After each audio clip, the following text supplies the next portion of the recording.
Hello and welcome again to Denix VS Kolser. Sorry about the gunfire. I've been asked to do a review on the Denix, on the holster with the Kolser snake skin grips. I'll try and give you as much information as I can about this rig and the pistol inside in case you guys are looking to purchase some of your own, and I'll save you some of the research. These holsters, tell you what, you can buy them for about $400. I bought this one online on Etsy.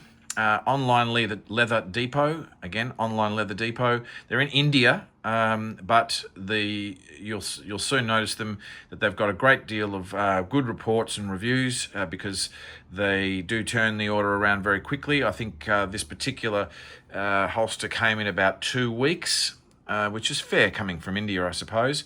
And it does come as a much lighter colour, and I had to spend a fair bit of time changing that colour to be more in line with what Clint Eastwood has on his hip.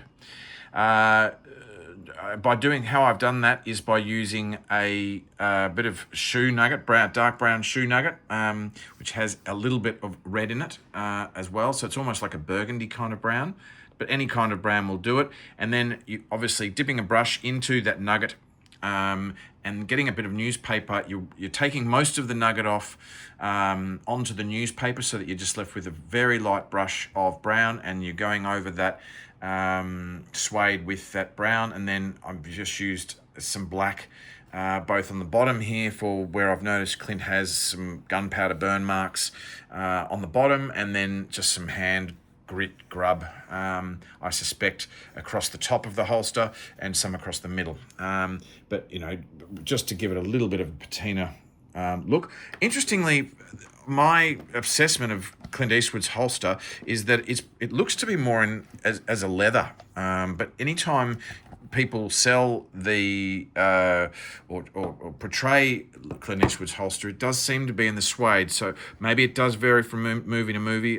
From what I can see, it seems to me more this type of brown leather, not perhaps as shiny as that, but it's that blacky browny reddy colored leather, which this particular belt does have on the other side. And I think you can actually get it in the leather rather than the suede as well, with this patterning, the very characteristic Clint Eastwood patterning on it. But $122 Australian dollars at the moment, I've noticed, which is today's we're in February 2026, which is 120 odd Australian dollars.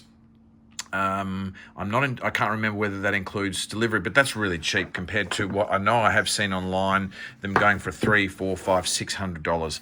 And if you're prepared to just put in a little bit of artistic creativity into the sort of finishing of it yourself, you'll end up with a very realistic looking holster, or at least as realistic as I'm prepared to get put together for something that's just going to be sitting on a shelf on display for most of its life.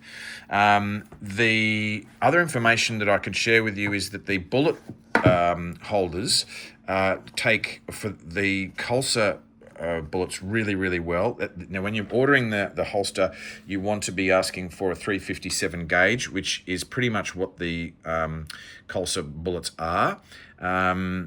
I don't know if you can actually buy these without the grey tip on them anymore, and you probably don't want to, but the ones with the grey tips are pretty expensive when you're buying them directly from Kolser. I actually got these as a clear out from Howard Silver's, and I bought a whole bunch of them cheap as chips because I wanted to fill them into the rig. And I don't know about you can all do it any way you like. I actually prefer leaving a couple of loops spare. I'm sure the Cowboys had to load their pistols from time to time, and so you leave a couple spare. It makes it look a little bit more genuine. So the holster actually it's the more expensive holsters that you buy of these kind have a steel what do I call it? Almost like a framework inside them, whereas this one doesn't. It's just a hardened leather that's been folded over and stitched. Now that's the reason why I suspect it's as cheap as what it is.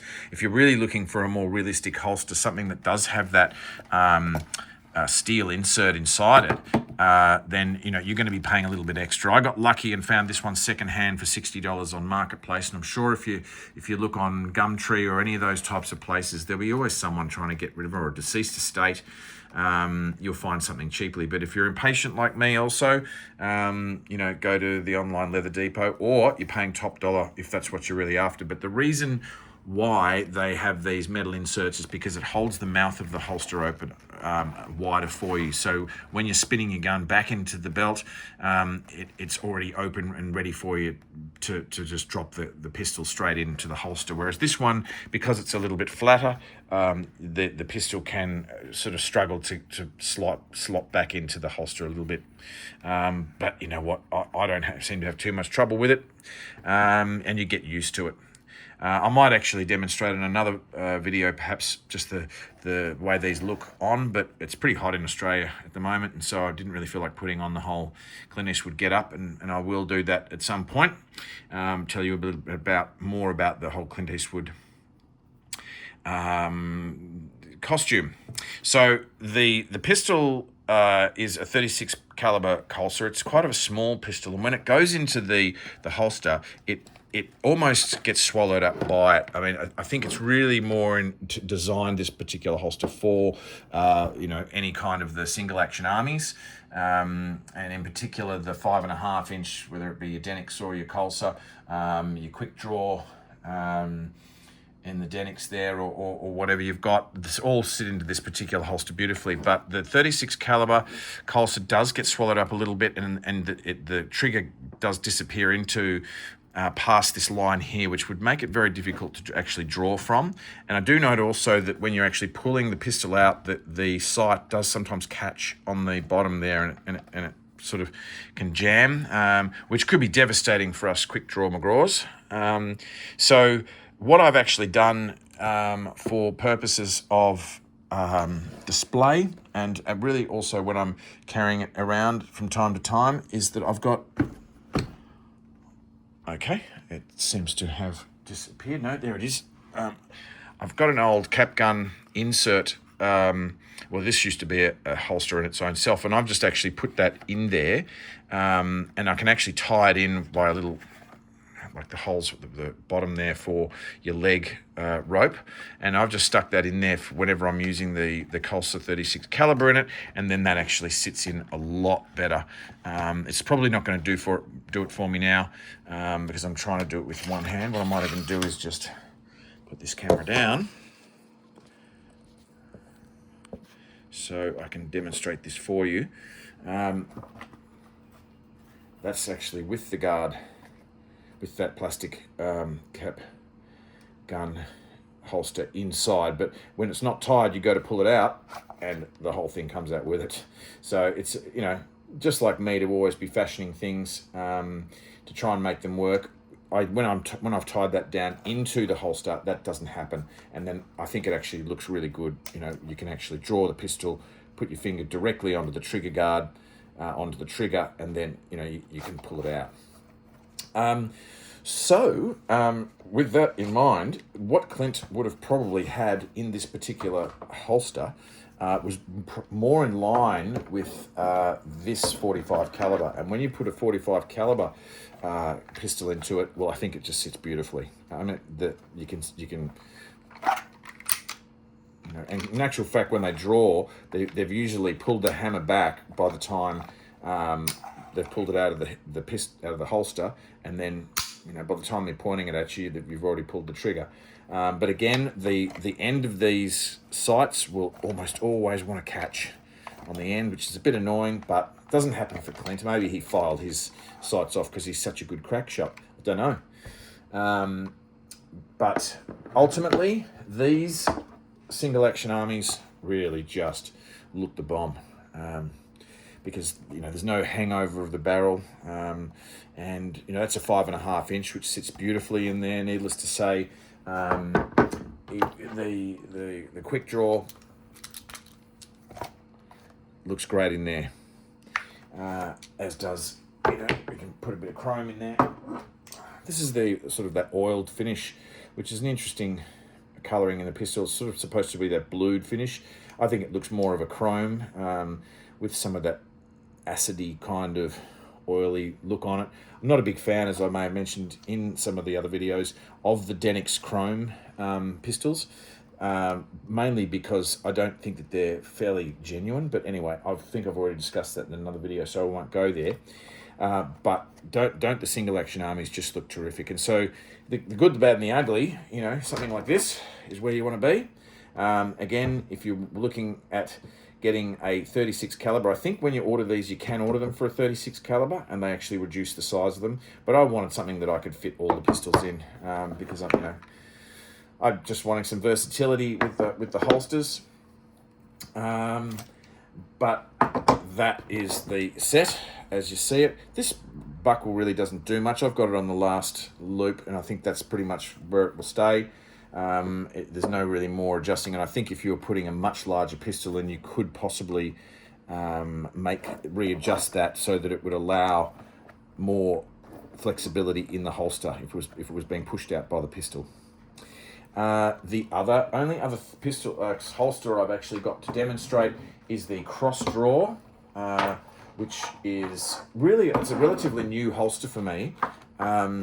And you know, it's one that I think you could either have sitting like so on your right hip, or it would sit like cross this way, so you're pulling it from your right side, from your right hand side across where it's sitting on your left hip, and bang.